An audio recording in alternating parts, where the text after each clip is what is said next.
that by itself is just kind of funny. At this point, it's a running joke that I can't get into Harvard. And the reason why was the global pandemic stopped me one time, and then another time it was because I just wasn't good enough to get into Harvard. And then after that, it was a lock that was on the quad getting near the Kennedy School. So I just climbed that gate. So technically, the only time I've ever actually been to Harvard, I broke in one night. That was a lot of fun, and it also gives me a bit of a perspective on what it means to not only be part of this community and get a chance to talk with you today about cybersecurity and the future of it in terms of artificial intelligence, but I'm personally reflecting right now on something fairly interesting. A few weeks ago, Bruce asked me if I would give this lunchtime lecture for the Harvard Cyber Club, and I said that sounds absolutely wonderful.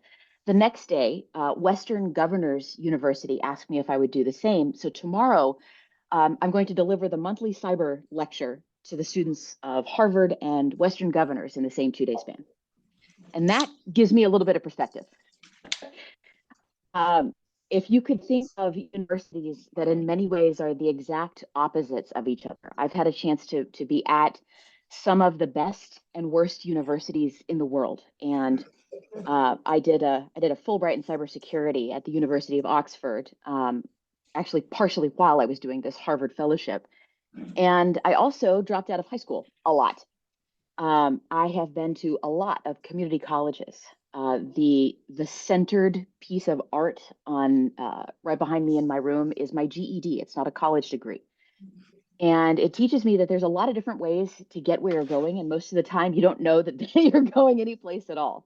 So, as you are making the choices you're making, if you pick to study AI, if you pick to spend more time in cybersecurity, you're right to do so, whether it works out or not, because the sum set of the experiences that you're getting a chance to accumulate right now, eventually it's not about the degrees, it's about the stories you can tell about the history you have.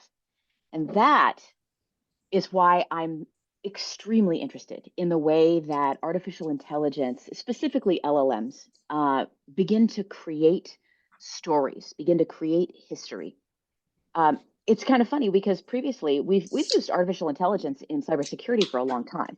Cyber is, I mean, frankly, the way that we've used it in detection mechanisms and signature detections, we've been using spicy statistics and machine learning in cybersecurity for a long time, in what I would call information security.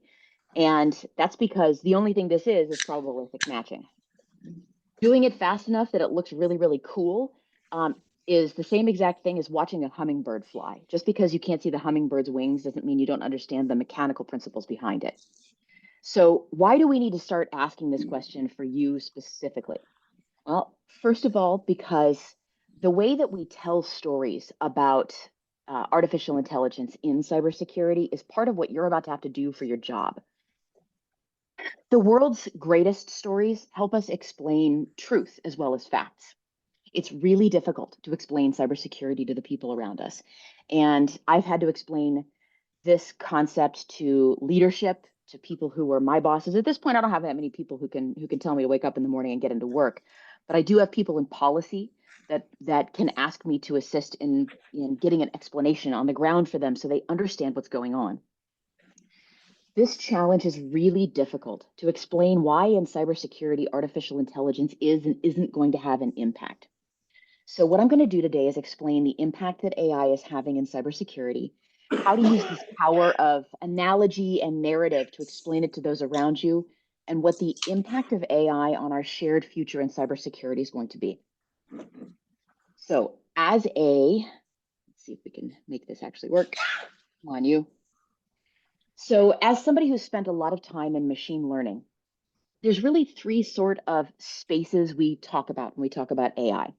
Most of the time when people talk about artificial intelligence in the media or in the press, they are speaking directly out of not their mouth. They have no idea what they're talking about. There are several different versions and kinds, but AI is a loosely collaborated, generally gathered up package of statistics.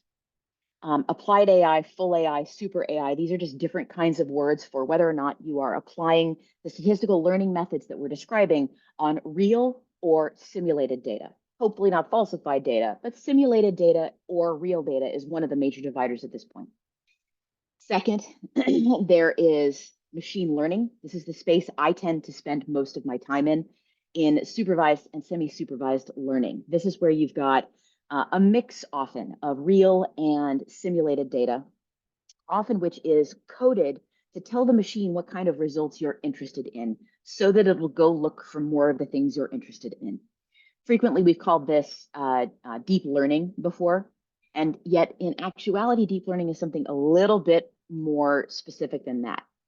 Most of the time, previously, people have called it deep learning, and they've mixed it up with data science. On a lot of levels, machine learning and data science are a good way they're not terrible synonyms for each other in working theory. Then down at the bottom, we've got convolutional neural networks, recurrent neural networks, and generative adversarial networks. This is Gen AI in here. This is where we've been talking about deep learning. And it's where all of a sudden statistics get too big and too complicated for human beings to understand all of the variables. I can understand all of the variables when I use and deal with machine learning. I can't in deep learning, and neither can you. Nobody can. So in this world, there are really two sorts of AI that matter here. The classical models of artificial intelligence exist right here in machine learning. A really good example of some of the things you probably heard of before might be something like linear regression, logistic regression, support vector machines, nearest neighbor, decision trees, PCA, native Bayes classifiers, and k-means clustering. I tend to spend a lot of my time in support vector machines for some of the work that I do on influence tracking through literature over time. Long story, that's just a hobby. I have a weird life.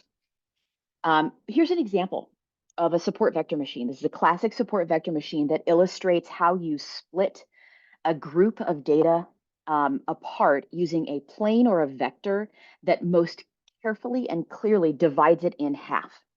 What this does is it lets you say something is or isn't. When we call it a support vector machine, the reason we're describing it in this fashion is because it's a set of the support vectors that most closely creates a perfect average plane through a cloud of data to demonstrate where you can say something is or isn't. It lets you get to a binary. It's a really useful tool. This is something like what it might look like. This is how a support vector machine might look like as it's getting calculated and as it settles. You can see it's trying really hard to find the widest plane and then the best average between these two clouds of data.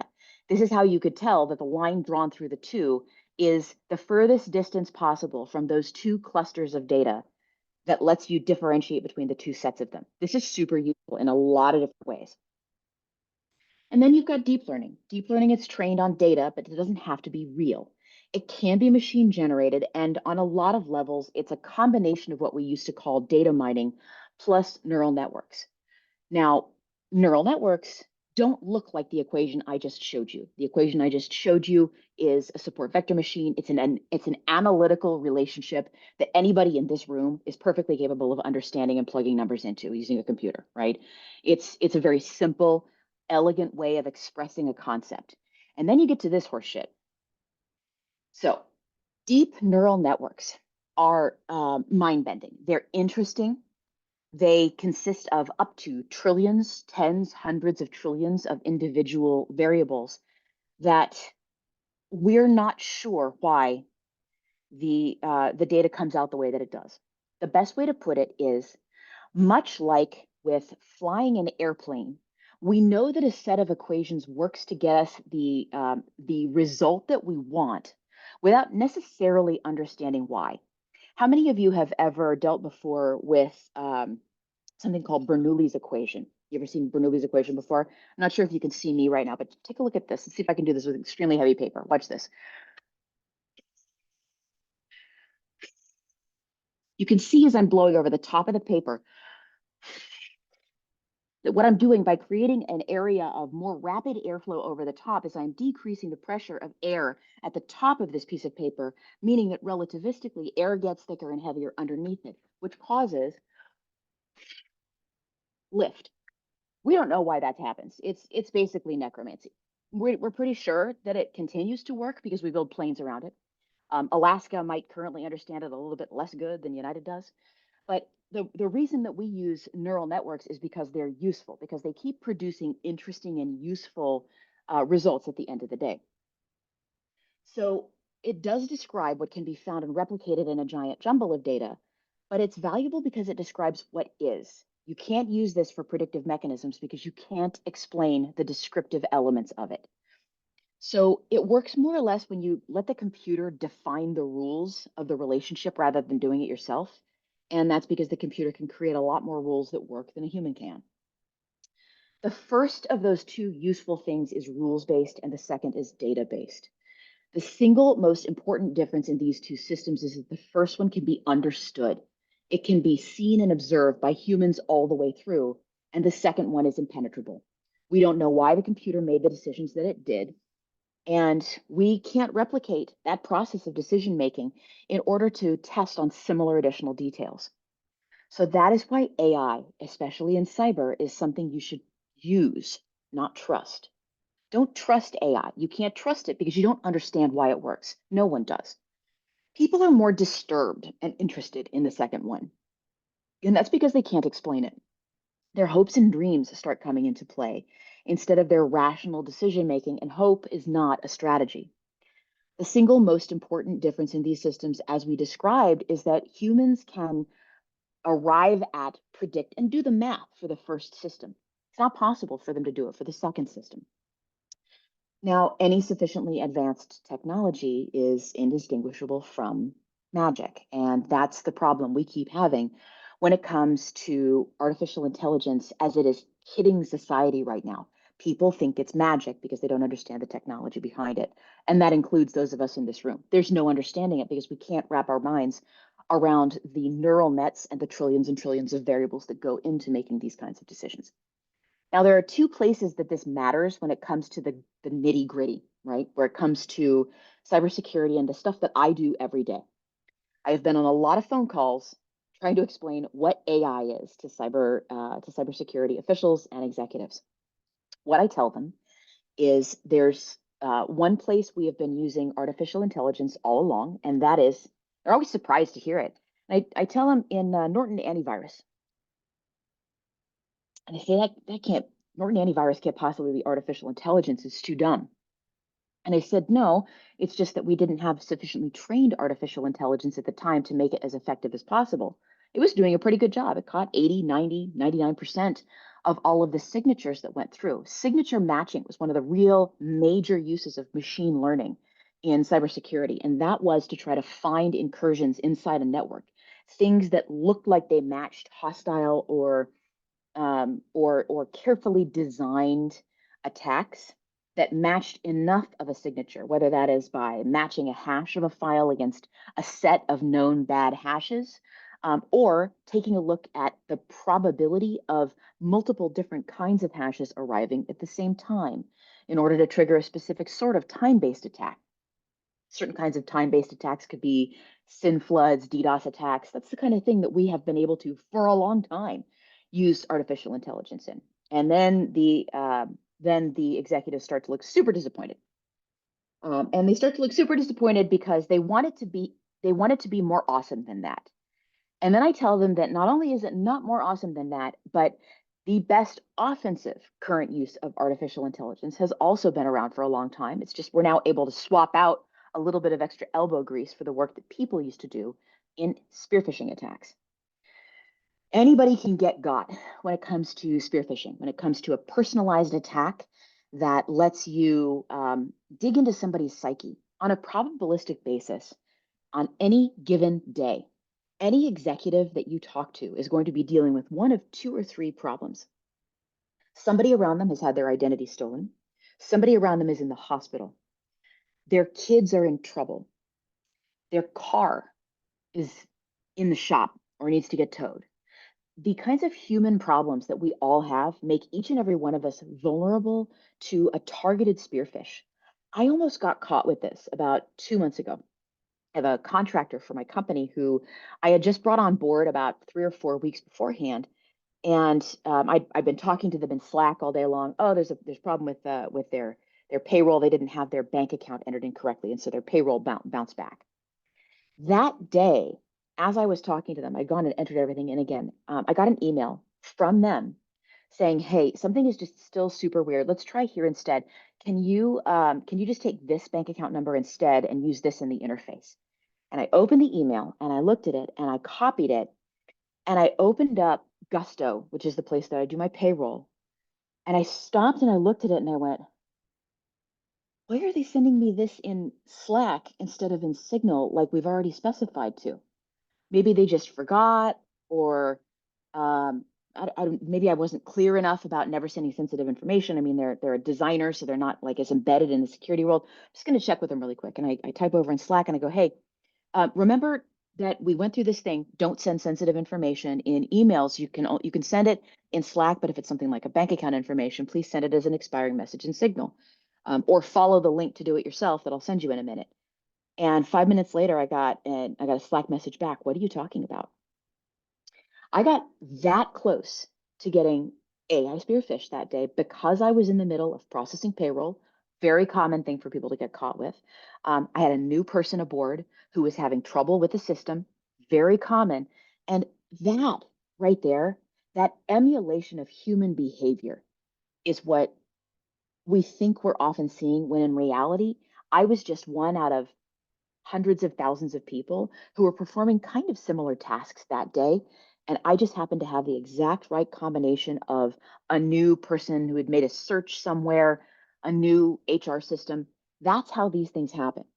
And then executives get really bored because I tell them that the way to solve that problem is to implement passwordless authentication with passkeys, or solve their basic hygiene problems, or train their people. And they keep wanting a magic bullet because magic bullets they think somehow are cheaper than training people. They are not, I assure you. And that is because, unlike many other systems, cybersecurity is adversarial. This is one of the only places that that we go to work in technology at all where you have an active adversary every day. And the defender's advantage and the offensive advantage are really occluded right now. It's kind of difficult to tell. So that's the part where we have this real difficulty in explaining to executives that it's not just like mining crypto. There's not an adversary other than somebody trying to get access to your wallet, and that's not a cryptocurrency problem.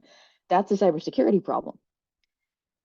So one of the big challenges we often have as well with these kinds of models is that because neural networks cannot be parsed for why they made a decision, they don't have an audit trail. And this might sound boring as hell, but I am here to tell you that audit trails is what we live and breathe all day long because they are the record of why people made the choices they did, when they did, and what their justification was for making those choices. I'll be done here in a few minutes, and I want to talk a little bit more about this, but I'm a social scientist by inclination. I'm a social data scientist by training. The reflex at the back of my head is to giggle with glee whenever I'm presented with giant heaps of data, and to certainly hope that there's a there whenever presented with something interesting. I love doing it, and neural networks are not of interest to me. I can understand how they work. I can operate them. I can also fly a plane without understanding why my wings stay up. I'm serious. I'm a student pilot. I'm perfectly okay with trusting in the existence of Bernoulli's equation and using it without necessarily being able to explain it perfectly in physical terms. I mean, if neural networks are useful, sure, fine, I'll use them, but they're not interesting because you can't figure out why people made the choices they did, because it's not people making the choices until you track all the way back to the beginning of that process of programming the neural net to begin with. And even then, I promise you, it is held together with chewing gum and baling twine. Have you gone through some of the LLM repos that exist on GitHub right now are, oh my God. Every time somebody updates something, everybody's data imports break everywhere. I just had this happen to me a couple of weeks ago. We're not good enough at putting AI together to be too worried about Skynet yet. So why do we have to use stories to talk about artificial intelligence and cybersecurity? At least partially because when I say the things I'm saying to you right now, executives either get super interested or they start to tune out because I'm not telling them what they want to hear. Instead, I have to tell them what AI and cybersecurity is like. So normally when I'm in front of a crowd of people, I ask them all, do you recognize this picture? And if you recognize this picture, and I'm sure a few of you do, this is the flight from the sack of Troy. This is the Aeneid, the beginning of it. And the Aeneid isn't just a fascinating Latin poem. It is the beginning of a myth that Octavian used for political purposes to build the Roman Empire in its structure, in its heroic tale telling, in how it represented massive conflicts by using human understandable analogies. When the goddess of love possesses Dido and the god of war possesses Aeneas and the god of war wins, that's not just a piece of pretty storytelling. It is it is the desired outcome for Octavian, describing why the Roman Empire deserved to win and thrive over the fall of Carthage, over the escape from Troy. All of those things get us to a place where there's a useful myth. And I want to get you to a point where you have a useful myth when it comes to cyber and artificial intelligence. Just in case anybody in here is wondering about how often I think about the Roman Empire, it's pretty much about half as much as I spend thinking about the Romulan Empire. Is uh, is this true? Is this whole process true? Is the Aeneid true? It doesn't matter. It genuinely doesn't matter. It doesn't matter if it's true or not, because it's difficult to tell how much of it is literal fact. And what it is, truly, is one of the most powerful myths ever created. Stories are useful in conveying truth, even if the facts are imperfectly represented.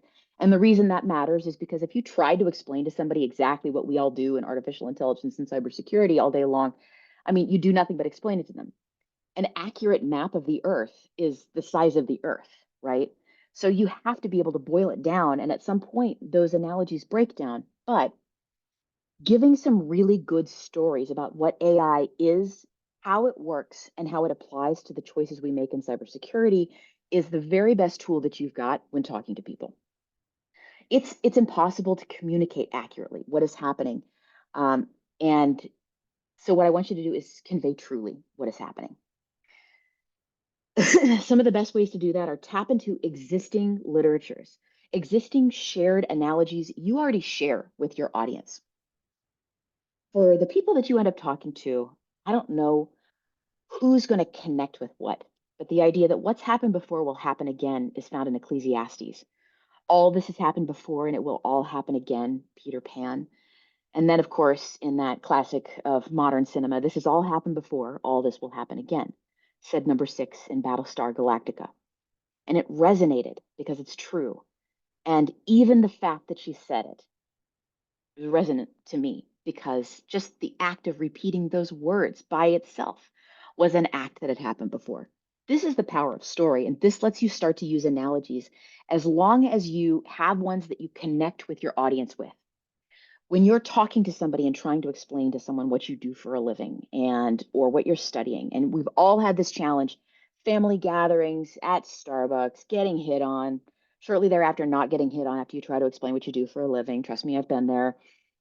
The process of explaining these things works so much better if you think about what the other person resonates with.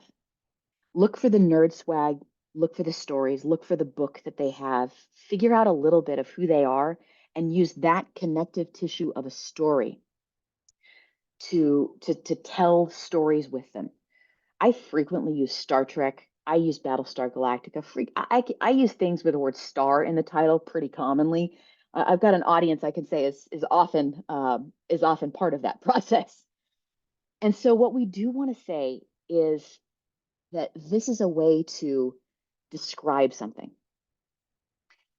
We want to remove the mystery for people. AI can make automation go faster, stupider, and with unintended consequences. Give them the trouble with tribbles from Star Trek. Give them the idea that that anything can make something spin faster, but very few things can slow it down without an intelligent reason behind it driving it. AI can't invent new attacks. There's no heuristic behind it. It can find attacks that hadn't yet been discovered, but it can't invent new ones. It's incapable of recognizing patterns, only of assortatively presenting them to you in a chart with the stats that you've asked for. It can't make logical leaps. It can only point out things that let you make those logical leaps. I tend to think, and if you want to give an analogy for somebody that doesn't understand what's happening in AI, that this revolution is a lot more like Google PageRank. For those of you that may have the vaguest memory of 2002 or so, Google it went worldwide. It went bazoo around the world because it was able to find things that you wanted when you wanted it. Professors around the world. I was in, what was I in? I was just I was in some master's program or another. And professors were starting to freak out because they were afraid that students would cheat by finding the answers to their homework on the internet.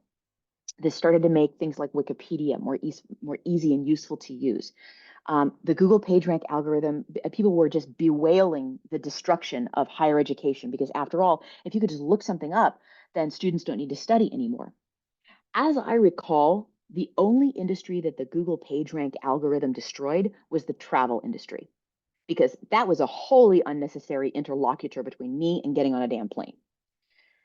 Now, what I think is happening with LLMs and with AI, especially in terms of cybersecurity, is an improved heuristic when it comes to defending against a bunch of noise for notifications, and probably some better ways to detect AI-enabled spear phishing.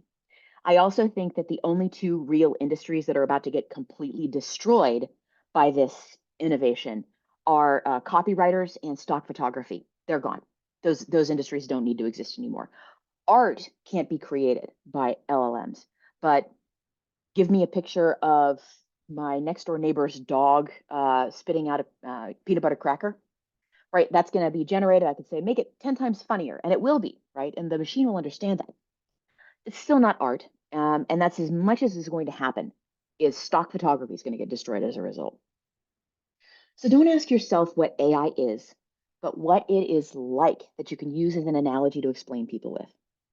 Somebody in this room right now knows what this is. You can whisper it if you want to. I can't hear you, by the way. So if you want to, you can just shout it out to each other. I'm sure somebody in there knows what this is, right? That is correct. It is a cotton gin. It sorts through a bunch of fluff, occasionally makes weird, schlubby mistakes, sort of weaves together some stuff in a useful form when it wasn't woven together that way before. However, this right here isn't something we anthropomorphize. That is, for some reason, this right here is something we all immediately have emotions and feelings about. And if you are somebody who differentiates between this and this in terms of your emotional resonance, check yourself fast. Because do I have some very bad news for you about the configurations of the kinds of robots that are coming with law enforcement implications at a bare minimum. So ask yourself what you can do about explaining some of these things to people, and understand that you have to explain what something is like to people. Explain that AI is useful at myth creation, but not myth invention in the way that Octavian did. It's it's a story of what something is like without ever being all the way the fact. It can help represent truth, but only through the eyes of the people that deal with it. So the best way you can handle any of this situation is to teach. Teach everyone as fast as you can. Everybody in here already has a sense of what it is and what it can do. One of those greatest stories ever told in the Aeneid was, it started as Arma Virumque Cano, I sing of arms and the man. And when you try to explain the harms of AI to your manager, you have to begin with the idea that not everyone speaks the same language around these technologies. That line, Arms and the Man, was also used as the title for a play by George Bernard Shaw. He said, England and the United States are two countries divided by a common language, and it's language, reality, and art that can't be substituted for. You are absolutely unique and cannot be substituted for by any language model. And the reason why is I once asked an AI to give me something I needed for a talk. I said, hey, I'm a manager of a lot of this stuff. My boss asked me what impact AI is going to have. What's a good short analogy I can use? And I asked ChatGPT. Everything below here is utter horse feathers. Computer systems like a fortress mimic the appearance of a trusted insider, spot the real threats, extra vigilant. This is all marketing copy from over venture capitalist funded security websites. It's not real and it's not good. Computers still can't tell good stories, and it's why we need you. So don't use these analogies. Don't say AI is the application of the statistical analysis of a data set to a similar set of problems. It's true, it's just not useful. Good analogy might be AI is adding nitrous oxide and radar cruise control to a car, not swapping out the engine. Makes it go faster, makes you a little sure about what you're going to end up, plus an opportunity always to add Fast and the Furious memes to any of your eventual future PowerPoints on it. Just remember, AI doesn't understand even what its own creator, and this is Ada Lovelace, would have said about it. I asked Dolly to create me Ada Lovelace working on the analytical machine, and I mean that sure is that, except for the problem that AI can't tell that is creepy as hell. It's the least creepy of all the pictures that I found, and I'm showing you this right now to show that the computer can only do what we tell it to still. No security is ever going to be perfect. The tools that we're going to have in AI are more likely to be made worse by executives and decision makers who want to apply fancy stuff instead of getting to the ground level, doing the bread and butter work of keeping people safe. But there's no reason not to keep trucking, keep trying away on what you're trying to do to keep people safe. Those of us who work in cybersecurity do so because we wake up every day and we like to keep people safe. I know I do. And I really, really hope that you want to take some interest and join this field as well, too. I'm here anytime you want to talk. I definitely look forward to your questions. I hope you have some questions. I hope that the lunch was good. But yeah, please let me know how you're thinking, feeling, and what I could answer for you. All right, so supposedly the room mics are working. I think we should clap.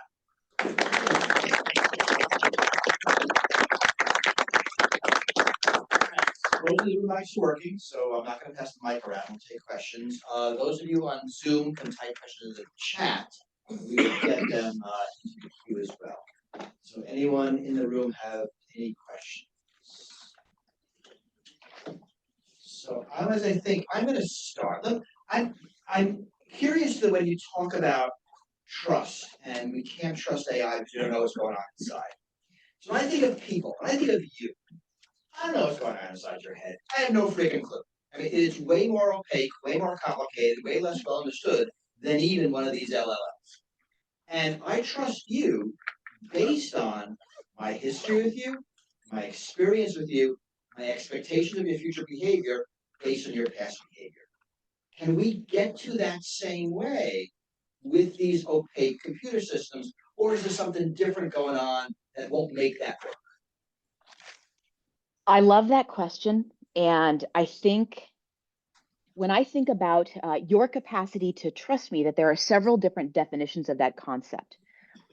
When I think about trust in terms of a system, I think about a system that operates the way I expect it to operate when I give it a set of agreed upon inputs.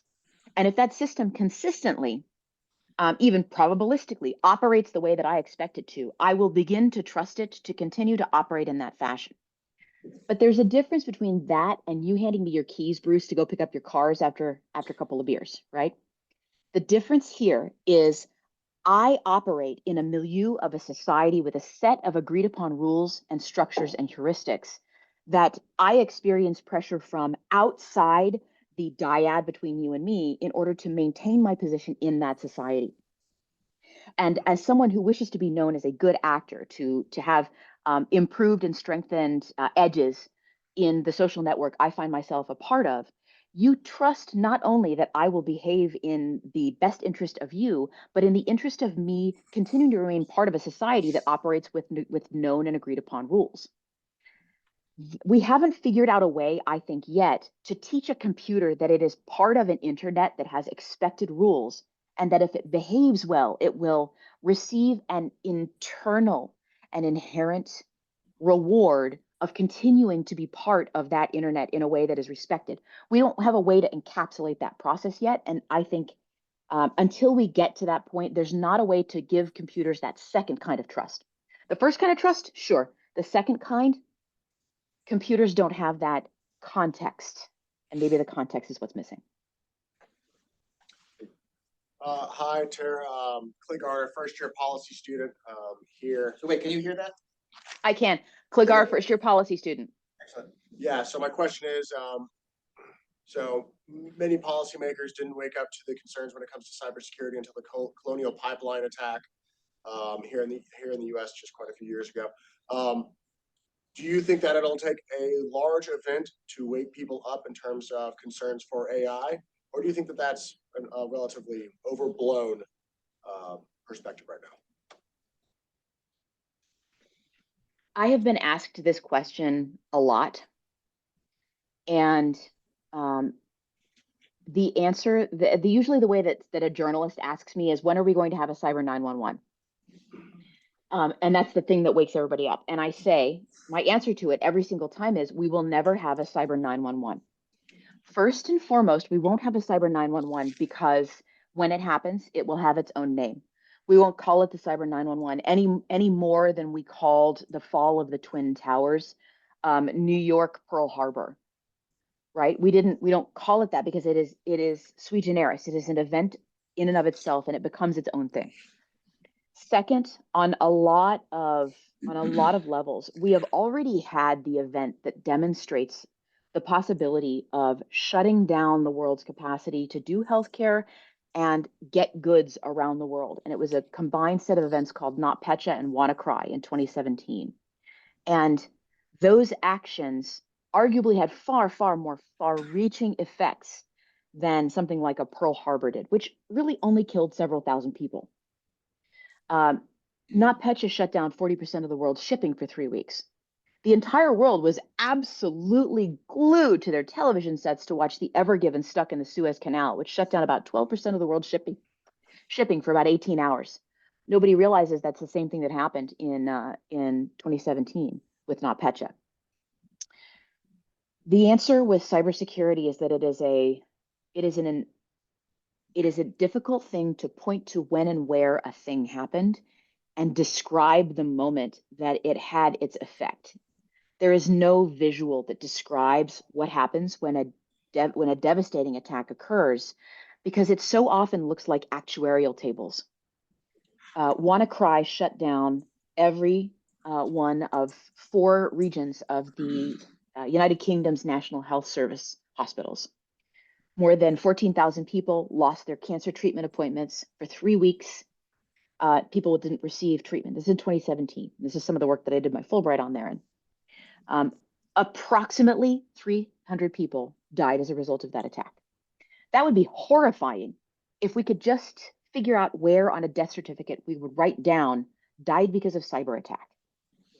And so the answer is, there may come a day when we understand that the deaths that have occurred because of a cyber attack. But internationally, there is no way to write the word cyber attack on a death certificate. The day those rules change, I think that's going to be the day we're going to see some real differences. Liz, I think there's a question on Zoom. Yes, there's one in Zoom. And top one, as a tool, how can AI help to improve situational awareness? How can it be employed to set up protective cybersecurity measures specifically? I mean, it already is. It's baked into all of the tools that you're using. They're statistically analyzing signatures and network traffic and behavior. They have been for 25 years. It's I don't mean to brush off your question. I just mean this is a really good example of how AI is coming into people's attention because of the fun of ChatGPT. But the truth is that we've been using it for 25 years. It's we were already doing it decades ago. And there's nothing magic that's going to change now about it. Let me see here. Somebody says, bravo. That's about it on that one. So I don't mean to brush it off. I just mean, folks, this has been going on for a long time, and we're going to have, it reminds me of 2016 when I used to work at Symantec, and my boss was like the GM of the PKI division, the people that make certificates and like the green locks on your URL bars. I was a senior director of engineering there at Symantec at the time, and I remember having like 7 people like frantically call me and go, "Hey, we need a viewpoint on blockchain," and I was like, "Why?" And they were like, we need to talk about blockchain. We need to explain how it's going to impact the business. And I said, it's not going to impact your business. It's irrelevant to what you're doing. It's a slow database. It's bad at storing data. It does pretty much one thing, which is annotate an audit trail. Why does everybody care that much about it? So you're getting the same sort of like flat affect from me on this right here, because it's already been of use in the ways it's going to be of use. And now it's just a matter of speeding up processing time to catch a few more percentage points. Let me ask a Make question. sense? Yesterday, OpenAI announced that their chat system is getting memory. And a lot of news articles about how now ChatGPT has memory. And I tend to dislike humanizing AI and saying that has memory, that has intention. That feels like it's wrong. And that flies in the face of something you're saying about using stories and making it more understandable. How do you walk that line between telling stories that are understandable and making AI more human-like than it actually is? When I tell stories and give analogies about I tend to make them into an analogy that describes an already well-known tool, just like I described AI as something that adds, NOS and guided steering to a car as opposed to switching out the engine. AI doesn't have a personality to me, and it's dangerous to think it does because it may change your decision-making heuristics if you attribute emotion and care to something that has none. It's just shaped like it. That's why I point out the cotton gin and the robot dog. People are likely to attribute emotions, personhood, and so forth to something like that.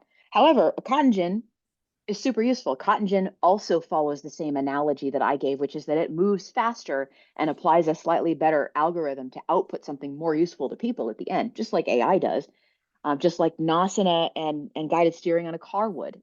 Using AI and describing it in simple analogistic terms is useful. That's telling stories, giving analogies about what something is. Explaining that it's like a pet somehow, that's the dangerous part. And the dangerous part is not that it is dangerous that we anthropomorphize it, but the real dangerous part is we think somehow it could be a substitute for humans. Because what's the next step past giving ChatGPT memory for you? The next step past ChatGPT getting memory for you is you starting to let it run your calendar, starting to take advice from it, starting to ask it, hey, I don't want to talk to anybody today. Can you turn my devices off, and giving it control over your notifications on your phone. The next step after giving ChatGPT memory is saying, um, are all the little ways we interact with people going away without us noticing it? Schedule me a haircut with somebody that I'd like to talk to, and that haircut and that scheduled haircut schedules me, that ChatGPT bot that I name, I don't care, you know, Blockhead, schedules me a haircut. But you know who Blockhead, the AI chatbot, AI assistant, schedules me with is a woman that looks a lot like me. Because after all, somebody that looks a lot like me must know how I like my hair, right? So that's where the danger starts to come in there, where we don't notice the underlying training data, the emphases, and we don't make those choices ourselves. We're already being guided in a lot of way with what we see on the internet. But if I started asking that question about what I should do today, and I started getting answers back about things that the machine thinks I'd like, instead of things that would make me a bigger, more expansive, better person, that's where the real danger starts to lie. And when I tell people this in future, I'm going to ask them, when they ask me this exact question, Bruce, I'm going to say, who do you think that chat assistant is going to schedule me for a haircut with? Is it going to be somebody who looks just like I do? Probably. That's dangerous.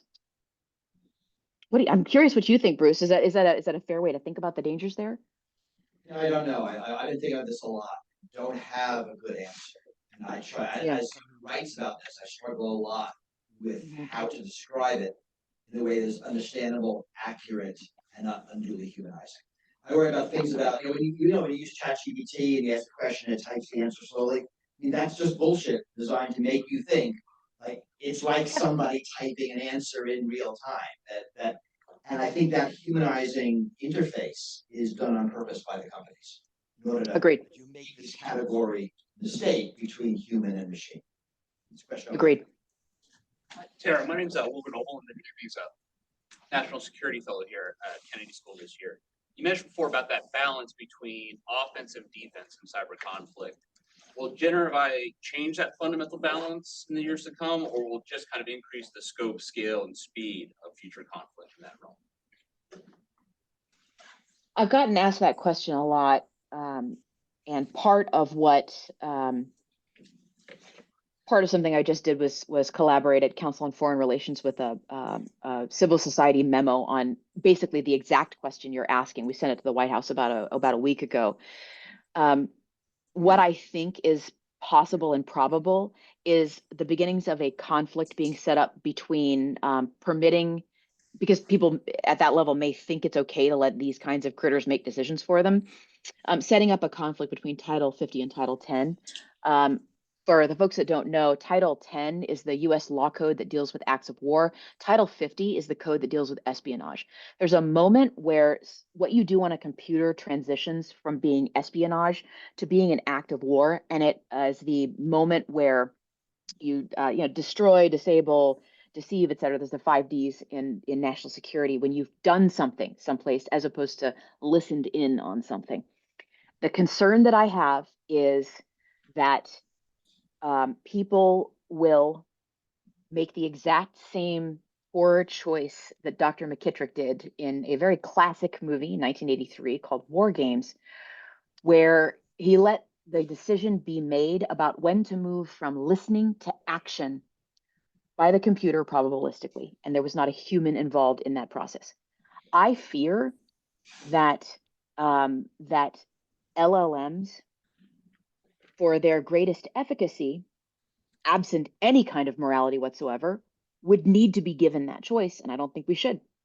I don't think we should do that any more than we should let a nuclear weapon just decide whether or not to fire. But the problem is that the more and more we involve these systems in that case, the more likely we are to get there. We're not going to get to Skynet.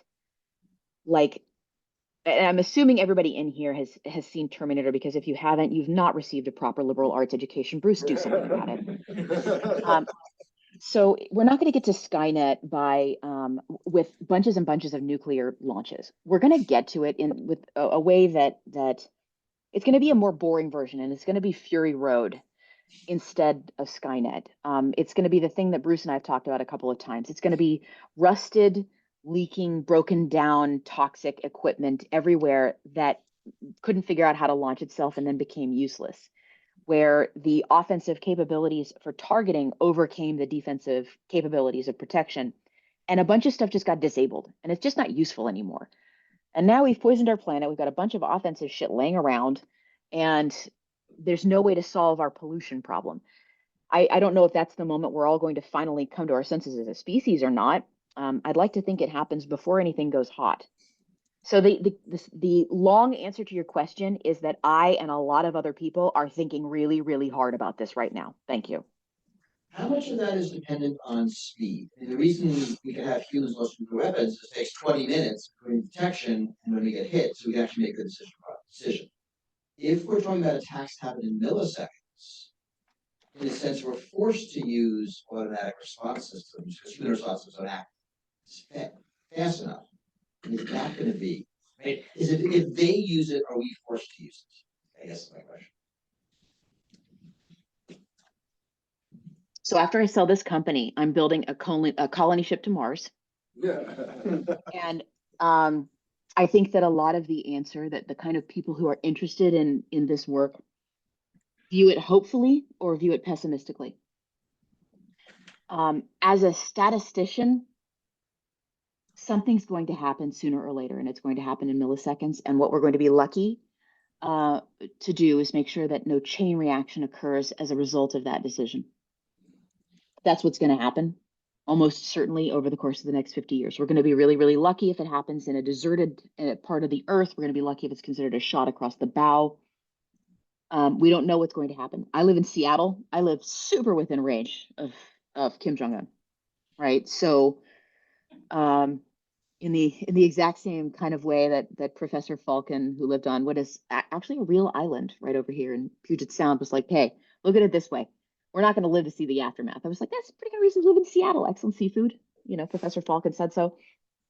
This is a world where you have to hold in your mind both the real probability that something violently destructive and permanently dangerous is going to happen, and optimistically work towards educating people about those probabilities and about what we could do in an aftermath, to never think that the game is all over, to never just say, well, I guess we've fired one, it's all over now, let's hit the button for all of them.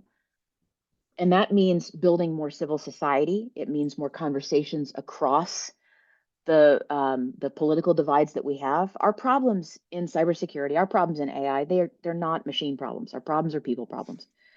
Sometimes we encode our terrible decisions into machines and let them make them faster for us. We should probably not do that in this case. So there's only the three questions. We'll try to get them all. Sure. Yeah. Hi, Tara.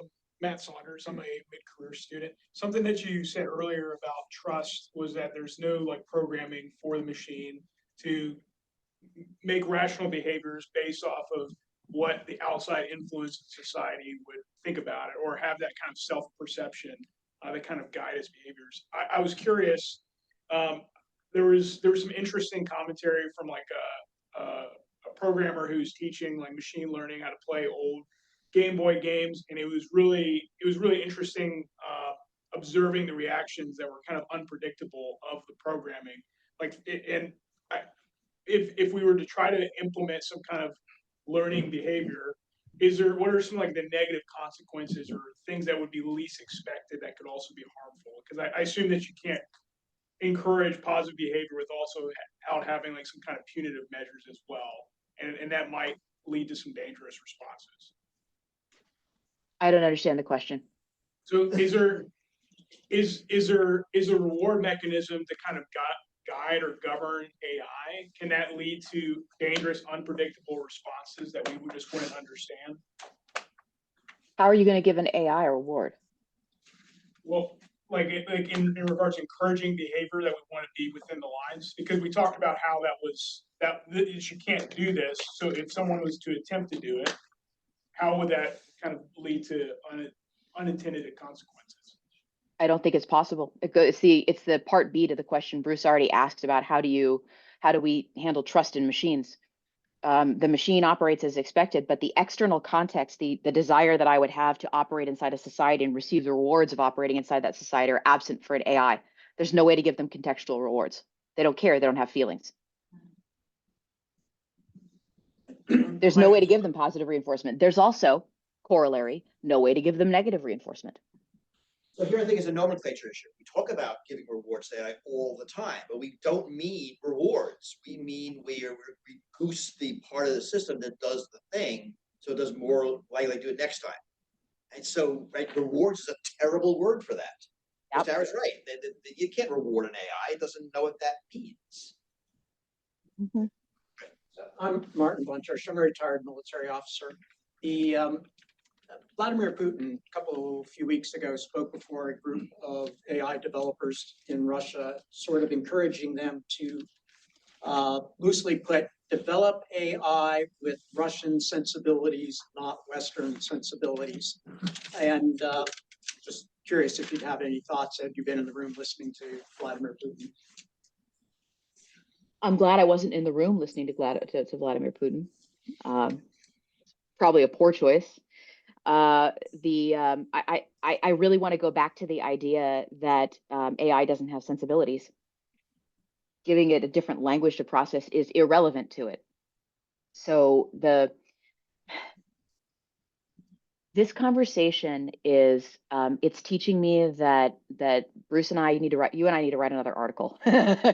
And what's also true is that we have got to get to the idea that if you think of AI, I want you to continually reroute your own brain to think of a Roomba and a cotton gin. Stop thinking of it as having feelings. It has none. It doesn't have sensibilities. Heuristics are the closest thing that might be expected to be something similar to a human neural net, and that is just a set of shortcuts from probabilistic decisions. When I wake up in the morning, my heuristic is I walk downstairs and I get a cup of coffee, unless I'm interrupted from that process. That's a set of behaviors and actions that operate well for me and that I operate along 98% of the time. Tomorrow morning, if a computer was looking at me, they would learn that I get up and I get coffee in the morning, and then they would just say that I get coffee. So just remember that the ability to learn is not the same thing as the ability to feel or to have sensibilities. And that's a dangerous thing to process. keep thinking pile of parts and buckets and gears. These are not feeling creatures.